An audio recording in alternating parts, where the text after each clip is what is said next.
है कि सरकार तो अभी छटाई कर रही है, नौकरी से हटा रही है लोगों को, फिर इतने लोगों को किस तरह से वो इम्प्लीमेंट करेगी, ये भी तो सवाल मन में चल रहा है ना। तो आप सबकी जानकारी के लिए मैं बता दूं, dedicated freight corridor corporation limited एक बहुत बड़ा प्रोजेक्ट है। जो प्रोजेक्ट विश्व में 2 नंबर है। सबसे पहला प्रोजेक्ट चाइना में हो चुका है, दूसरा प्रोजेक्ट इंडिया में। आपका DFCCIL जिसको कहते हैं, डेडिकेटेड फ्रेट कॉर्पोरेशन लिमिटेड, एक बड़ा कॉर्पोरेशन है। ये प्रोजेक्ट का कॉर्पोरेशन है। ये कॉर्पोरेशन इस माल गोदाम के, पूरे भारत के जितने भी माल गोदाम है, सबको व्यवस्थित करने के लिए 4 लाइन ट्रैक्स का व्यवस्था की, जो कि 4 लाइन ट्रैक्स ऑलरेडी पूरे भारत में, पूरा पश्चिम उत्तर दक्षिण में जुड़ चुका है।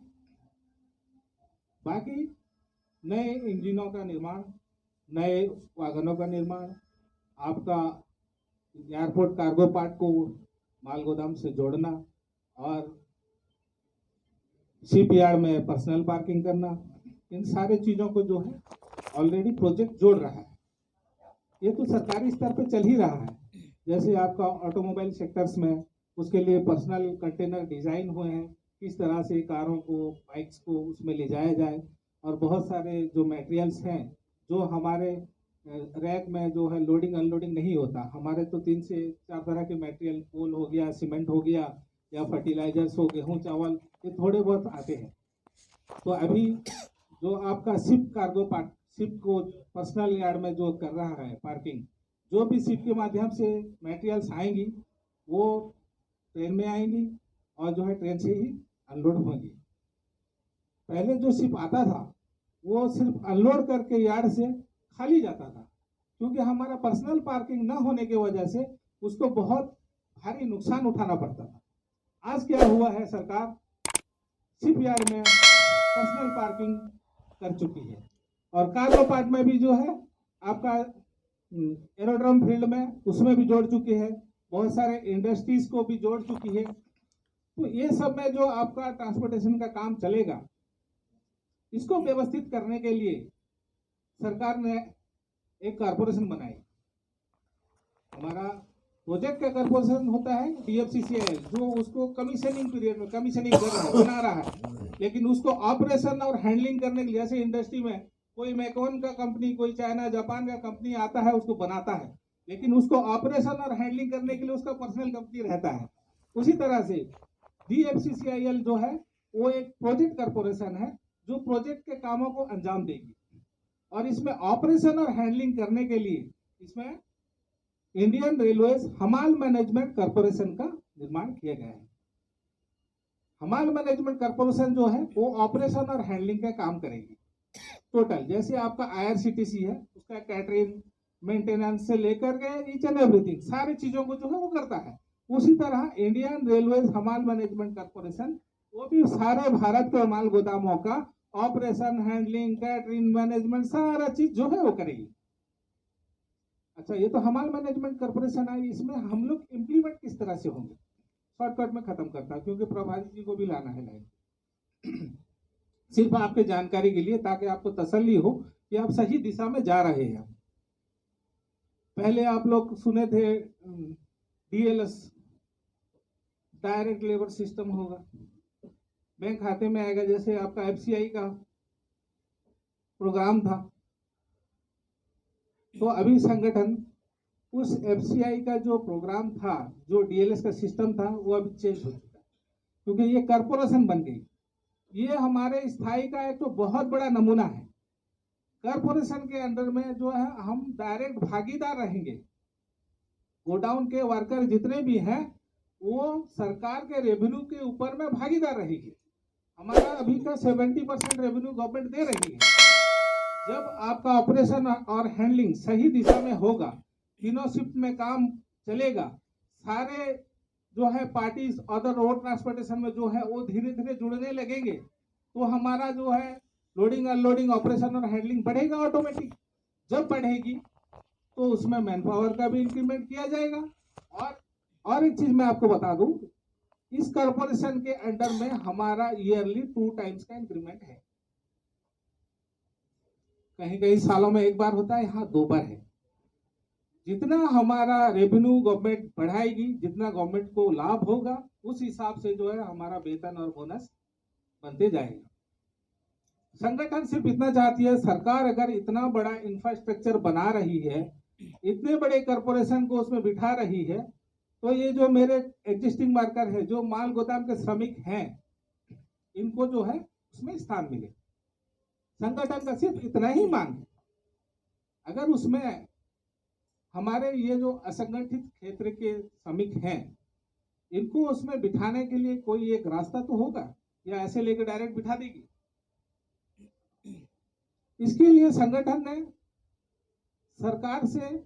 ने संगठन को एक डिजिटल प्लेटफॉर्म दिया।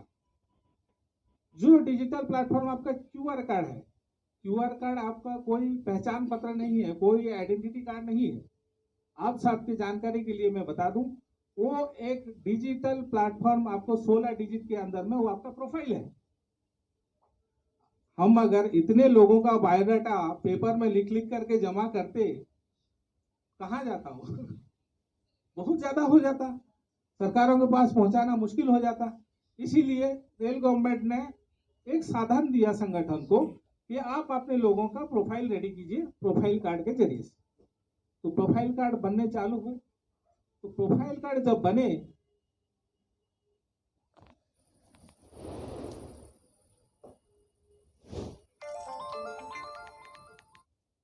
तो प्रोफाइल कार्ड बनने चालू हुए। तो प्रोफाइल कार्ड जब बने, बहुत सारे लोग हैं पूरे भारत में। उस वक्त संगठन के मेंबर भी बहुत कम थे, लीडर भी कम थे। जो संगठन को अरुण कुमार पासवान जी ने पूरे भारत में फैलाया, आप तो जानते हैं बखूबी, उनका घर बिहार बाढ़ में एक छोटे से गांव में है। अब वो व्यक्ति वहां से निकल करके साइकिल में टूर करके पूरे भारत में जब भारतीय रेलवे माल गोदाम श्रमिक संघ को पहुंचाया और डिजिटल प्लेटफॉर्म लाया, फिर श्रम विभाग में आपको स्थान दिया, जबकि श्रम विभाग में आपके लिए कोई स्थान नहीं था। जब पूरे भारत के मजदूरों के लिए श्रम विभाग में एक कोड दिया गया था, उस वक्त भारतीय रेलवे माल गोदाम श्रमिक संघ के लिए कोई कोड नहीं था। फिर से इस संगठन ने सरकार के समक्ष जा करके आवाज उठाई, सरकार जो है इसको कोड देने के लिए मजबूर हो गई। हमारे नेशनल प्रभारी मनोज पासवान जी के नाम पे एक श्रम विभाग से लेटर आया कि आप पूरे भारत में अपने लोगों का पंजीकरण कीजिए, जो आपके माल गोदाम और वेयर हाउस के वर्कर है। रजिस्ट्रेशन चला,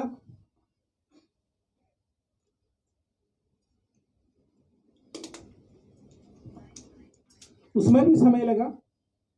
काफी सारे मजदूर भाइयों का आधार कार्ड नहीं था, किसका बैंक खाता नहीं था, किसके मोबाइल में जब ओटीपी जाता है वो भी नहीं था। मैं धन्यवाद करता हूँ हमारे लीडर्स का, जिन्होंने उनके मोबाइल को भी जो है पैसा अपने खुद के जेब से लगा करके मोबाइल चार्ज किया और उनका जो है ई-श्रम बनाया, ओटीपी डाला। दिन रात बारिश हर जगह निरंतर उन्होंने प्रयास करके इतने सारे लोगों का काम संपन्न किया। अब मैक्सिमम डाटा जो है संगठन के हाथ में है।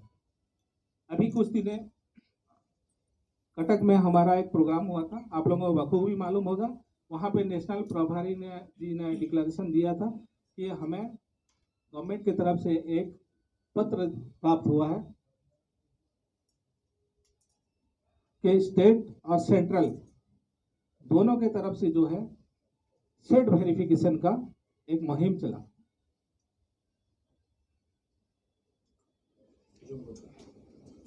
जो पत्र आपके सामने है, इसमें DYCLC, RLC, LEO, labour enforcement officer, इन सबों को श्रम विभाग की तरफ से आदेश आया कि आप जाइए और सारे गोदामों का निरीक्षण करके हमको रिपोर्ट प्रदान कीजिए। इसमें सारा इंस्ट्रक्शन लिखा हुआ है, उन्हें गोदाम में जाकर के किन किन चीजों का निरीक्षण करना है। जब ये ऑर्डर पास हुआ कटक में, 20 राज्यों को जो है ये पत्र जारी हुआ है, उसमें हमारा उड़ीसा भी था। उड़ीसा राज्य के जो अफसर हैं, ये लेटर लेने के बाद में उन्होंने ऑपरेशन चालू नहीं किया। प्रभारी जी का आदेश आया कि अब्दुल जी आप जाइए और DYCLCC से मिलिए कि कहाँ तक काम पहुंचा, क्योंकि जब संगठन ये पत्र में संगठन को भी उन्होंने ऐड किया है, सिर्फ सरकारी पदाधिकारी को आदेश नहीं दिया, इसमें संगठन के लोगों को भी इन्वॉल्वमेंट करने के लिए लिखा हुआ है। जब हम जाकर के प्रभारी जी के आदेश अनुसार DYCLC हमारे प्रद्युम्न राणा जी भुवनेश्वर में है, उनसे जब हम जाकर के मिले, उन्होंने तुरंत जो है हमें कहा कि हाँ हमको पत्र मिला हुआ है, हम बहुत जल्दी इसके ऊपर कार्रवाई करेंगे। तो हमने कहा सर, उड़ीसा के 20,000 श्रमिक पिछले 28 सालों से सरकार से लड़ रही है, जब उनका हक अधिकार मिलने जा रहा है तो आप क्यों कर इसको अब तक रोक रखें? आप तुरंत इस पे एक्शन लीजिए और तुरंत जो है काम को चालू करवाइए। तो उन्होंने हमें कहा कि हमारे लियो बहुत कम है, उड़ीसा में टोटल 7 लियो है लेबर एनफोर्समेंट ऑफिसर, जिनमें से कुछ छुट्टी गए हुए हैं और कुछ ट्रेनिंग में। जब ये चीज सुनने को मिला तो उन्होंने कहा कि आप जाइए जिला वाइज सारे लियो को आप पर्सनली मिलिए, मैं आदेश देता हूं। उनके आदेश पर हम जो है लियो अनुगोल, लियो पारादीप, लियो भुवनेश्वर 1, भुवनेश्वर 2, लियो टिटलागढ़, सारे अफसरान से जाकर के मिले और उन्हें पत्र दिया कि जल्द से जल्द हमारे गुड सेट का वेरिफिकेशन किया जाए और रिपोर्टिंग किया जाए। उन्होंने समय थोड़ा लगाया, लेकिन सारे गुड सेट का वेरिफिकेशन हुआ। होने के बाद फिर इनके तरफ से जब डिले हुआ, सरकार ने दूसरा पत्र जारी किया।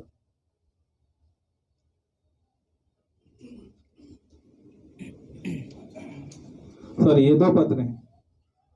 सरकार ने ये दूसरा पत्र भी जारी किया कि हम आपके रिपोर्ट के इंतजार में हैं, तुरंत आप जो है हमको रिपोर्ट कीजिए। केंद्र मंत्रालय ने स्टेट को लेटर जारी किया, दूसरा पत्र। फिर प्रभारी जी ने हमें आदेश दिया कि आप एक चक्कर और लगाइए। फिर हमने अपने टीम को, जो मेंबरान हम आपके सामने थे, उन सबको लेकर के हम लोग जो है फिर उड़ीसा विजिट में निकले। सारे लियो को जो है फिर से हमने विजिट किया। उन लियो ने पिछले अभी जो 18 तारीख को हमारे उड़ीसा का रिपोर्ट जमा कर दिया है। ये सबसे बड़ी अहम बात है कि हमारे गुडसेट का स्थिति क्या है, कितने वर्कर काम करते हैं और कौन है, किसके लोग हैं, कौन ठेकेदार है, कौन पार्टीज है जो माल भेजता है, कौन पार्टीज है जो माल लेता है। ये सारे चीजों का रिकॉर्ड जो है सरकार के पास पहुंचा दिया, हम संगठन ने पहुंचा दिया। अब बारी है, जब इन्होंने रिपोर्ट पहुंचाया, हमें कहीं से जानकारी मिला दिल्ली से कि सरकार अभी रेलवे डिपार्टमेंट को फटकार लगा रही है। क्या फटकार लगा रही है? ये जो व्यक्ति यहाँ पे काम कर रहे हैं, वेरिफिकेशन रिपोर्ट में गया, ये जो जितने लोग यहाँ काम कर रहे हैं ये किसी के नहीं है, न ये रेलवे के हैं, न ये ठेकेदार के हैं, न ये कंसाइनर के हैं, न कंसिग्नी के हैं। तो फिर ये है किसके? इतने बड़े स्तर पे अगर लोडिंग अनलोडिंग का काम चल रहा है, लोग कामों को अंजाम दे रहे हैं, तो ये भाई किसके लोग हैं? इनको वेतन कौन देता है? कोई ठेकेदार देता है? क्या वो ठेकेदार का लाइसेंस है या वो लेबर सप्लाई दे रहा है? इनका रिकॉर्ड पत्र कुछ है उनके पास? कुछ नहीं। शेड मैनेजर भी इनकार कर दिया डाटा देने से, मेरे लोग नहीं है, मैं नहीं जानता कौन करता है। ठेकेदार भी मना कर दिया। ठेकेदार तो मुंह छुपा रहे हैं, छुपते फिर रहे हैं कि उनके पास में कोई लाइसेंस नहीं है, कुछ नहीं है, लेबर सप्लाई दे रहे हैं, कुछ गया। तो अभी जब इतना बड़ा कॉर्पोरेशन बना, संगठन इतने साल से लड़ रही है, तूफान मचा के रखा हुआ है, अब रेलवे खुद ही मना कर रही है मेरे लोग नहीं है, ठेकेदार मना कर रही है मेरे लोग नहीं है, डाटा देने में असमर्थ है। अगर लोग तो मौजूद है तो रियल बात है, नहीं तो इतने बड़े सेक्टर में कैसे ऑपरेशन और हैंडलिंग चल रहा है? उसका बेड़ा उठाया संगठन, क्योंकि संगठन के पास में पूरा 20 राज्यों का डाटा मौजूद है। कैसे मौजूद है? आपके QR कार्ड, प्रोफाइल ID के माध्यम से, श्रम विभाग के रजिस्ट्रेशन के माध्यम से उसके पास में पूरा डाटा मौजूद है। अभी सरकार को डाटा देने का काम कौन करेगी? कौन करेगी बताइए? संगठन करेगी। आप लोग सुन रहे हैं करके कैसे मुझे पता चलेगा? समझना भी है ना भाई बात को। संगठन अभी जो है डाटा देने का काम करेगी, किन लोगों का डाटा देगी?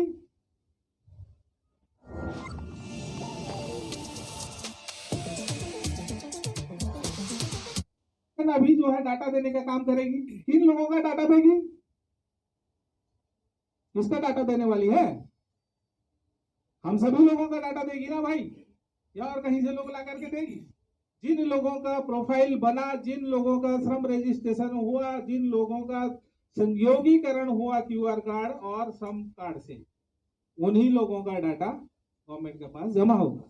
और सारे भाई लोगों से अनुरोध है, जिन्होंने संयोगीकरण नहीं किया है, तुरंत अपने जो भी लीडर्स हैं जिनके माध्यम से हैं उनसे बातचीत करके आप तुरंत जो है अपना संयोगीकरण करवा लें, क्योंकि आगामी मंथ में आपका फाइनल लिस्ट जारी होने वाला है। एक बार फाइनल लिस्ट जारी हो गया, जिन लोगों का डॉक्यूमेंट अपडेट है वो निकल जाएंगे, जिन लोगों का अपडेट नहीं है वो रह जाएंगे। उस वक्त संगठन जिम्मेदार नहीं होगा। संगठन का नोटिफिकेशन आने से पहले बखूबी हमारे पास प्रभारी जी का मैसेज आया था, पर्सनल मीटिंग भी हुआ था, और हमने अभी एक पत्र भी जारी किया था पूरे प्रदेश में। एक पत्र जारी किया था हमने स्टेट इंचार्ज की हैसियत से, कि ताकि लोगों को पता चले, आगे चल के परेशानी न उठाना पड़े। तो ये सारी चीजें अभी है हमारे समझ। अभी रिपोर्ट जमा हुआ है, सरकार उसके ऊपर में कार्रवाई करेगी। फिर नेक्स्ट जो है हमारा ऑर्डर निकलेगा कि आगे का वाला स्टेप क्या है, हमारा फिजिकल वेरिफिकेशन करवाएगी। ये पत्र हमने जारी करवाया था, मुजीबर जी को बोलेंगे, दिया हुआ है और ग्रुप में छोड़ देंगे। आने वाला सीढ़ी क्या है, किस पर हम कदम रखने जा रहे हैं? ये तो आपका गोदाम का वेरिफिकेशन हो गया, सेकंड पत्र भी आ गया, रिपोर्टिंग भी हो गया। अभी हमें इंतजार करना है संगठन की तरफ से क्या आदेश आती है, मंत्रालय की तरफ से क्या आदेश आती है, क्योंकि अभी सरकारी स्तर पे काम चल रही है। संगठन ने अपना काम ऑलरेडी खत्म कर चुका है। संगठन का काम था डाटाबेस रेडी करना, अपने लोगों का पहचान कराना, जो कि वो सरकार को करा चुकी है, और जो बचे कुचे लोग हैं वो तुरंत जुड़ जाएंगे। तो हमें अभी इंतजार करना है कि आगे का आदेश क्या आता है। सितंबर तक बहुत जल्द संगठन की तरफ से भी आदेश आ जाएगा और मंत्रालय की तरफ से भी आदेश आ जाएगा। इसके लिए आप धैर्य बना के रखें और किसी भी तरह की कोई बात में भ्रमित होने की कोई जरूरत नहीं है, परेशान होने की कोई जरूरत नहीं है। जब तक आपके पास में भारतीय रेलवे माल गोदाम श्रमिक संघ का क्यूआर कार्ड है, आपका प्रोफाइल आईडी आपके पास में है, आपको कोई जो है हटा नहीं सकता, हिला नहीं सकता, परेशान नहीं कर सकता।